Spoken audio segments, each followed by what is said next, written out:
Halo semuanya, Alur 2D di sini dan ini alur cerita anime Tales of Zestiria the Cross. Anime ini bercerita tentang seorang pemuda bernama Sorei. Dia merupakan manusia biasa yang bisa melihat makhluk tak kasat mata. Dalam perjalanannya, Sorei mendapat kekuatan dahsyat di luar nalar manusia dan kekuatan itu digunakan untuk menyelamatkan semua orang dari malapetaka. Semuanya berawal ketika Putri Alicia dan prajurit setianya mengunjungi reruntuhan. Di sana, mereka menemukan ukiran kuno yang menggambarkan juru selamat. Sebagai orang yang percaya kalau warisan surga itu nyata, Alicia ingin sekali bertemu dengannya. Oleh karenanya, dia mengadakan festival pedang suci untuk menyambut seseorang yang akan menjadi juru selamat baru. Pada saat yang sama, muncul awan hitam aneh yang tidak jauh dari kerajaan. Semakin hari, awan itu semakin menebal dan semakin mencekam. Putri dan para prajuritnya melakukan perjalanan untuk memeriksa awan tersebut. Kemudian terjadi keanehan di mana awan itu bergerak dan menyebabkan kehancuran. Sejak saat itu, satu persatu prajurit Putri berguguran. Hal ini dikarenakan ada makhluk tak kasat mata yang menyerang mereka. Pada akhirnya, semua prajurit mati dan hanya Putri Alicia saja yang selamat. Setelah mengalami kejadian yang mengerikan, Putri Alicia pergi sendirian menuju reruntuhan. Di dalam reruntuhan kuno, dia dikerubuti banyak serangga yang sepertinya berbahaya. Untung saja ada makhluk tak kasat mata yang berusaha melindunginya. Dia juga berhasil menyelamatkan diri dengan masuk ke tempat yang lebih dalam. Setibanya di sisi lain reruntuhan, dia menemukan jalan masuk menuju tempat yang berbeda. Di sanalah Sorei dan temannya berpetualang menjelajahi reruntuhan kuno. Selain Sorei dan Mikleo, warga lain tidak mengetahui soal tempat yang mereka kunjungi. Padahal di sana terdapat berbagai teknologi kuno yang masih jadi misteri. Kemudian, saat Sorei akan memasukinya, kakek angkatnya tiba-tiba datang untuk menghentikan mereka. Mereka dilarang menjelajah maupun menyelidiki reruntuhan tersebut.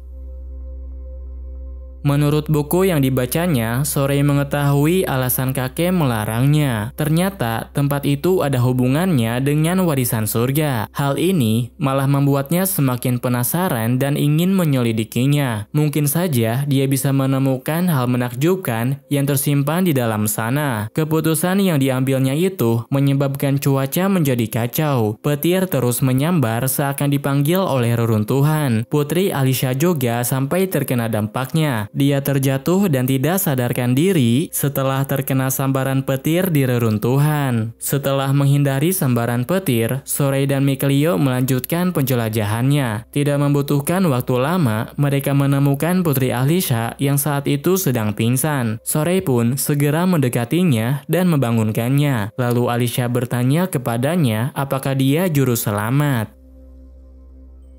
Menanggapi pertanyaannya itu, Sorei bilang dia manusia biasa seperti dirinya. Akan tetapi, dia sudah menemukan ukiran juru selamat dengan pedang sucinya. Dikarenakan tak bisa menelantarkannya, Sorei pun membawa Alicia ke desanya. Desa tempat tinggalnya itu bernama Elysia, suatu tempat di mana hampir semua penduduknya hanya Seraphim saja. Seraphim adalah sebutan untuk makhluk tak kasat mata yang tak dapat dilihat manusia. Meskipun tak bisa melihatnya, Alicia bisa menyadari keberadaan mereka. Oleh karena itu, dia meminta bantuan kepada mereka untuk menyelamatkan dunia dari kegelapan. Sayangnya, para Seraphim tidak ingin terlibat dengan masalahnya. Sorei malah disuruh membawanya pergi sebelum mengundang malapetaka. Kakeknya bilang Sorei sanggup melihat dan berbicara dengan Seraphim karena dia tumbuh bersama mereka. Makanya, dia diminta untuk menyadari perbedaan antara dirinya dan manusia biasa.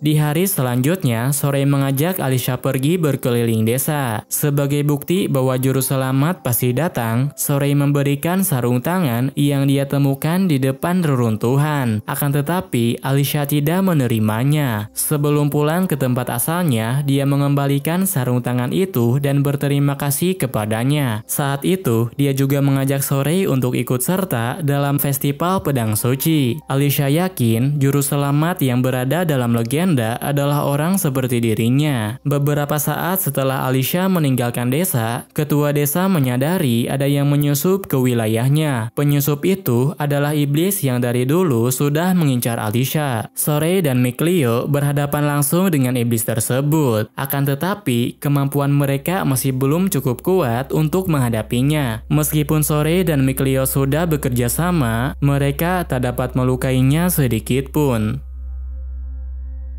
Saat memikirkannya, Sorey sadar kalau iblis itu sedang mengincar Alicia. Oleh karenanya, dia memutuskan untuk meninggalkan desa demi menyelamatkannya. Mikleo juga punya pemikiran yang sama dengannya. Mereka bersama-sama menuju dunia manusia dan pergi ke ibu kota tempat pedang suci berada. Pada hari yang sama, festival pedang suci akan segera dimulai. Hal ini membuat seseorang beranggapan kalau Sorey akan ikut serta. Sorey berhasil masuk ke kota itu berkat bantuan dari seorang pedagang. Di tengah kerumunan, Sorey menemukan ada iblis yang kemarin mengincar Alicia. Tapi saat itu, dia mengatakan tidak lagi mengincarnya. Kini dia menyukai putri karena beranggapan akan terjadi hal menarik saat berada di dekatnya. Akan tetapi, nyawa putri Alicia masih terancam. Karena nyatanya, ada beberapa pihak yang memerintahkan pembunuh bayaran untuk membunuhnya. Tak membutuhkan waktu lama, festival pedang suci segera dimulai. Dari 10 peserta, tidak ada satupun orang yang berhasil mencabut pedangnya. Alasannya yaitu karena mereka semua tidak diakui oleh Seraphim yang menjaga pedang. Meskipun festival berakhir dengan kegagalan, Alicia tetap berusaha untuk menyemangati rakyatnya. Akan tetapi, karena hubungan dengan negeri tetangga kian merenggang, semua orang jadi putus asa dan menyebabkan iblis mendatangi mereka. Untuk mengatasi situasi ini, Sorey berinisiatif untuk meminta bantuan kepada Seraphim. Tapi sayangnya, Seraphim itu tak bisa melakukan apa-apa untuk menghentikannya. Dia bilang hanya juru selamat saja yang sanggup memurnikan iblis itu. Pada saat yang sama, Alicia diserang pembunuh bayaran. Sorey pun tak punya pilihan selain mencabut pedang dan menerima takdir sebagai juru selamat. Dengan mencabutnya, Sorey bisa memakai kekuatan di luar nalar manusia. Dengan mudahnya, dia dapat memurnikan iblis dan meredakan kekacauan. Karena pengaruh menjadi wadah baru untuk pedangnya, Sorey mengalami demam tinggi dan pingsan selama 3 hari. Berkat Alicia yang selalu merawatnya, Sorey pun bisa pulih lagi. Namun, melihatnya sedang berbicara dengan Seraphim malah membuat Alicia iri kepadanya. Karena tidak tahan dengan Alicia yang terlihat murung, Layla menyuruh Sorey untuk menggenggam tangannya. Dia ingin mencoba berkomunikasi dengan Alicia dengan cara melalui dirinya. Cara seperti itu agak sulit dilakukan. Sorey harus menahan napas dan menutup semua inderanya agar ucapannya bisa didengar. Meski tidak mudah, Alicia bersyukur karena dapat bertukar kata dengannya. Sekarang dia tahu bahwa Seraphim itu memang nyata. Selanjutnya, Alicia akan pergi meninggalkan istana untuk menemui para dewan. Tampaknya mereka tertarik dengan kekuatan luar biasa yang dimiliki juru selamat. Tapi apapun yang mereka katakan, Alicia takkan menyerahkan Sorey kepadanya. Sorey dituntun oleh Layla untuk ikut pergi ke kota. Saat tiba di kota, dia merasa ada yang tidak beres dengan lingkungan di sekitarnya. Ternyata, perasaan yang tidak nyaman itu berasal dari reruntuhan. Dengan memakai belati milik Alicia, Sorey bisa membuka pintu menuju reruntuhan tersebut. Setibanya di sana, dia langsung berhadapan dengan kelelawar yang sudah berubah jadi binatang iblis. Sorey dan Mikleo berusaha memencarkan mereka. Kemudian Layla memurnikannya dengan memakai elemen api miliknya. Dengan cara tersebut, mereka pun berhasil membersihkan iblis yang selama ini bersarang di sana. Kemudian, Layla memberitahu Sorey tentang situasi yang terjadi di sana. Alasan kenapa hal ini bisa terjadi, yaitu karena petinggi di negeri itu sudah membuang banyak jasad ke dalam sana. Kemudian, Sorey kembali berhadapan dengan masalah yang lebih merepotkan. Tak membutuhkan waktu lama, Sorey menghadapi malapetaka yang jauh lebih besar. Di dalam penjara bawah tanah terdapat seorang perempuan bernama Velvet Crowa. Karena suatu alasan, peri bernama Cyrus mencoba membantunya untuk keluar dari sana. Velvet memiliki kekuatan fisik yang sangat kuat. Dengan mudahnya, dia dapat mengalahkan satu persatu penjaga yang mencoba menangkapnya. Selain punya kekuatan fisik yang luar biasa, dia juga punya kemampuan khusus yang disebut pelahap iblis. Dia bisa mengubah tangannya jadi tangan iblis dan bisa dipakai untuk menyerang. Di dalam gudang jarahan, dia mengambil perlengkapan yang bisa dipakai. Salah satunya adalah pedang berukuran besar yang disebut prahara. Ketika mencari jalan keluar, Velvet bertemu tahanan lain yang berusaha kabur dari sana. Karena punya tujuan yang sama, mereka memutuskan untuk bekerja sama kabur dari penjara. Supaya memicu terjadinya kerusuhan, para tahanan akan dilepaskan. Sisanya, mereka tinggal melawan penjaga dan kabur dari penjara. Velvet akan kabur dari sana dengan melewati lantai atas. Akan tetapi, karena penjara itu sangat curam, Cyrus menyuruhnya kembali saja. Namun, karena penjaga sudah mulai berdatangan, dia tidak punya pilihan selain terjun dari sana. Hal ini menyebabkan tangan dan bahu sebelah kanannya mengalami luka parah, tapi untung saja Cyrus punya kemampuan untuk menyembuhkannya. Tak lama setelah itu, muncul kapal dengan bendera berlambangkan Exorcist Legatus. Kekuatan Exorcist Legatus sama sekali tak dapat dibandingkan dengan penjaga biasa, sehingga perjalanan mereka dari sini akan semakin terasa sulit. Oscar mendapat tugas dari Artorius untuk menangkap tahanan yang hendak kabur. Sedangkan Velvet memiliki dendam terhadap Artorius karena sudah menjadikan adiknya sebagai tumbal. Oleh karena itu, dia akan pergi dengan kapal Oscar dan mengalahkan Artorius. Oscar tentu saja tak akan membiarkan hal itu terjadi. Dengan memakai pedang pemberian Artorius, dia berusaha menghentikan Velvet dan bertarung melawannya. Pertarungan tersebut hampir membuatnya lupa akan tujuannya. Sebenarnya, Oscar tidak bermaksud membunuhnya. Dia hanya ingin memasukkannya kembali ke penjara, serta menyuruhnya untuk terus melahap iblis karma. Di tengah pertarungan, tiba-tiba ada seekor naga yang mengganggu mereka. Naga itu bukan naga biasa, itu adalah iblis karma yang terlahir dari kebencian orang-orang. Di saat Oscar dan bawahannya serius melawan naga, Velvet berusaha untuk mencuri kapalnya. Pada saat yang sama, tahanan lain yang kabur juga datang untuk melakukan hal yang sama. Agar Velvet sanggup mengalahkan Artorius, Cyrus mengorbankan dirinya sendiri dan menyuruh Velvet untuk melahap kekuatannya. Velvet tidak akan minta maaf atau berterima kasih kepadanya. Demi membalaskan dendamnya, segalanya akan dilahap. Sekarang, dia menyebut dirinya sendiri sebagai pelahap iblis pengundang malapetaka. Dengan mudahnya, dia dapat mengalahkan naga serta semua orang yang bermaksud menghentikannya. Setelah semua musuh dikalahkan, mereka pun mulai berlayar menuju lautan lepas. Saat kapal berlayar, Velvet ingat kejadian ketika Artorius membunuh adiknya. Oleh karena itu, dia memerintahkan Rokuro untuk segera berlayar menuju wilayah Migdan. Tujuannya adalah ibu kota kerajaan dan langsung menuju wilayah Longres. Penyebab bencana yang terjadi di wilayah Highland ternyata ulah seekor naga. Naga itu membawa angin topan yang menyebabkan kehancuran. Meskipun tak punya rencana, Sorey harus bersiap menghadapinya. Tapi naga itu tiba-tiba pergi sebelum dia melakukan apa-apa. Menurut kepercayaan orang-orang, naga adalah simbol kemalangan pembawa kematian. Oleh karena itu, semuanya berterima kasih kepada Sorey karena sudah mengusirnya. Sorey mengatakan dia tidak melakukan apapun, tapi mereka tetap yakin kalau dialah yang sudah mengusirnya. Untuk itu, Sorey diundang makan malam di kediaman duta kerajaan. Bartlow ingin mengetahui apa yang akan dia lakukan ke depannya, serta ingin agar nantinya dia bisa meminjamkan kekuatan kepada mereka. Sorey mengatakan sudah punya rencana lain, yaitu memburu naga dan mencari petunjuk meluruskan dunia.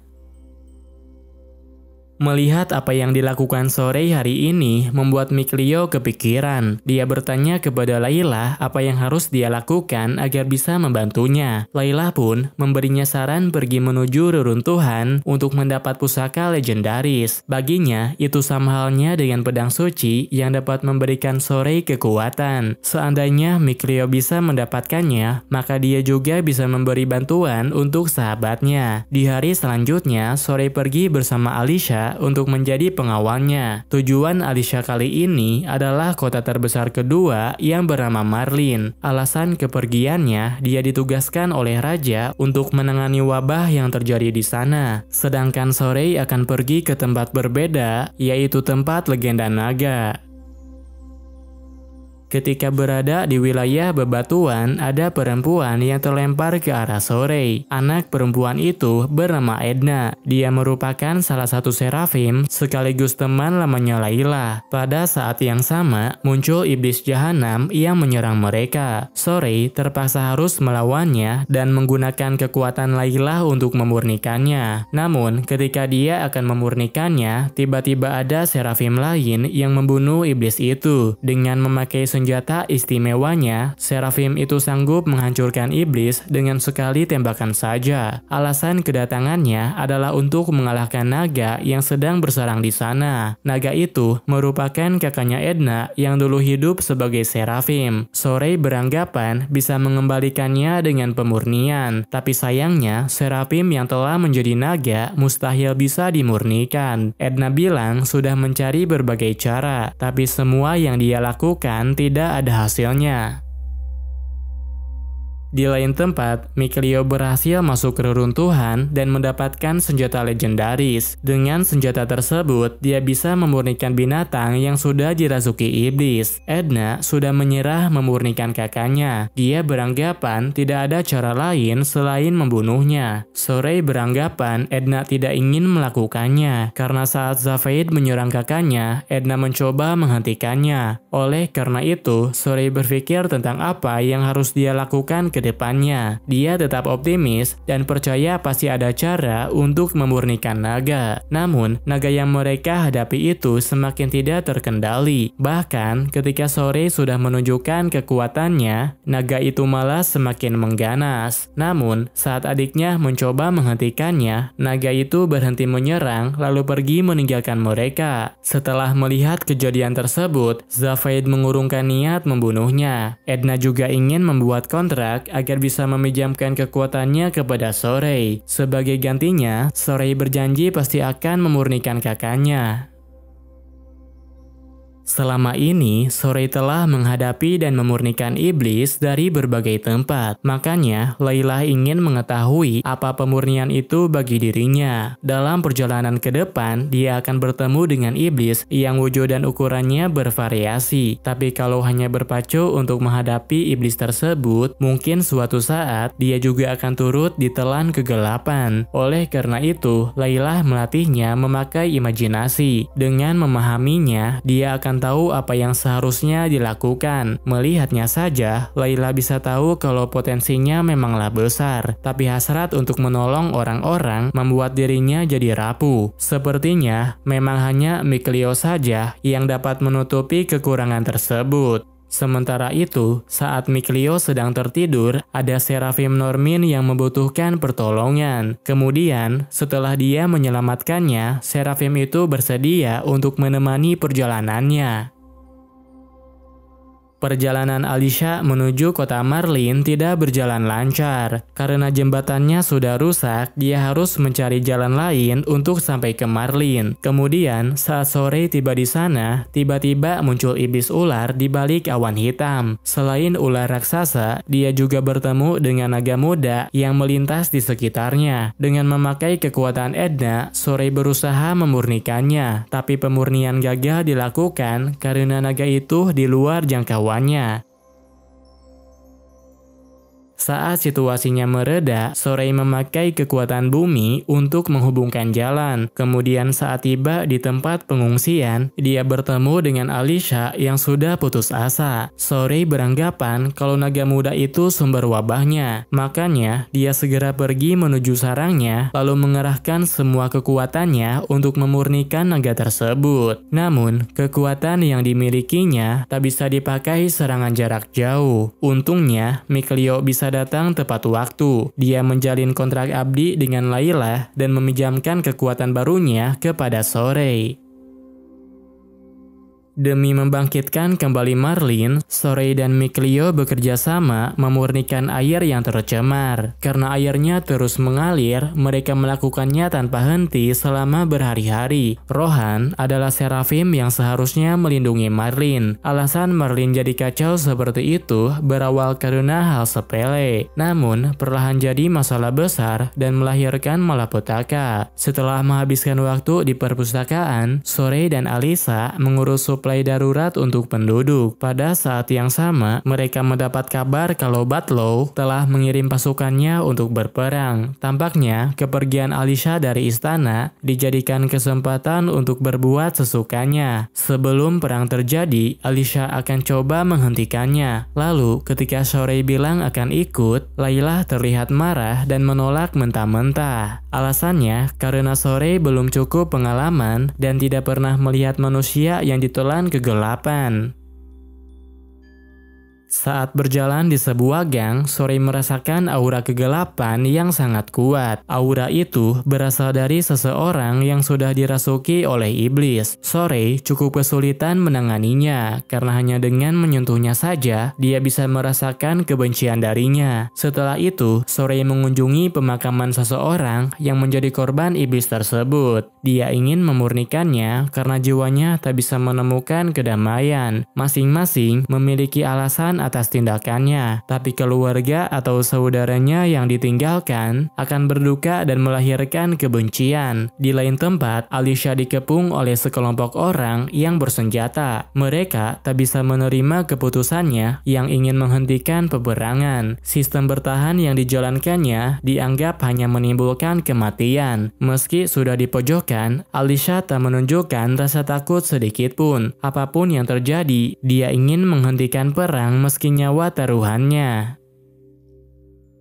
Sorey dan yang lainnya berpamitan dengan Seraphim yang melindungi wilayah Marlin. Selanjutnya, mereka berangkat menuju lembah Gleiben yang merupakan perbatasan antara Highland dan Roland. Dalam perjalanan, Alicia dan prajuritnya sempat berbincang-bincang. Sorey juga jadi bahan obrolan mereka karena terlihat berbeda dari yang digosipkan. Saat malam telah tiba, semua prajurit beristirahat di tengah hutan. Sementara Alicia dan Sorey masih terbangun sambil membicarakan peperangan yang akan terjadi. Kalau peperangannya belum dimulai, Sorey mengatakan akan membantu. Tapi semisal perang sudah pecah, dia tidak bisa memihak Highland ataupun memihak Roland. Sebagai juru selamat, ada sesuatu yang harus dia lakukan untuk menghentikan perang.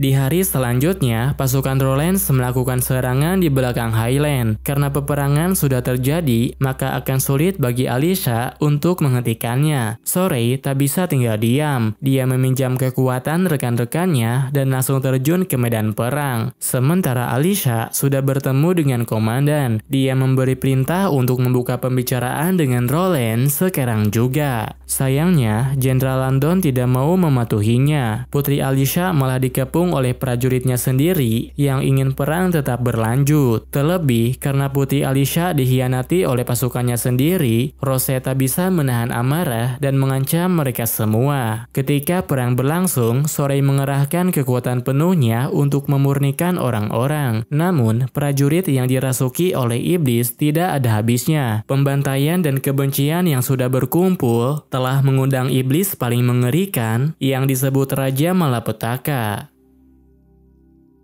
Tanpa berpikir panjang, Sorey mendekati Raja Malapetaka. Lalu dia mengerahkan berbagai serangan elemental yang dia pinjam dari Seraphimnya. Namun, untuk saat ini Raja Malapetaka bukan lawan yang dapat dia tandingi. Meskipun mereka sudah bersatu, serangan yang dikeluarkan tidak berpengaruh. Semua iblis dikumpulkan di satu titik, kemudian diperintahkan menyerang Sorey pada waktu yang bersamaan. Situasi seperti itu tidak membuat Sorey menyerah. Dia meyakini suatu hari nanti akan tercipta dunia di mana manusia dan Seraphim dapat hidup berdampingan. Makanya, dia tetap berjuang mati-matian untuk membasmi iblis yang ada. Setelah ditusuk pasukannya sendiri, Alicia sedang mengalami kondisi kritis. Rose tidak ingin membiarkan putrinya mati. Dia akan segera membawa Sorey karena percaya Sorey punya kekuatan untuk menyembuhkannya.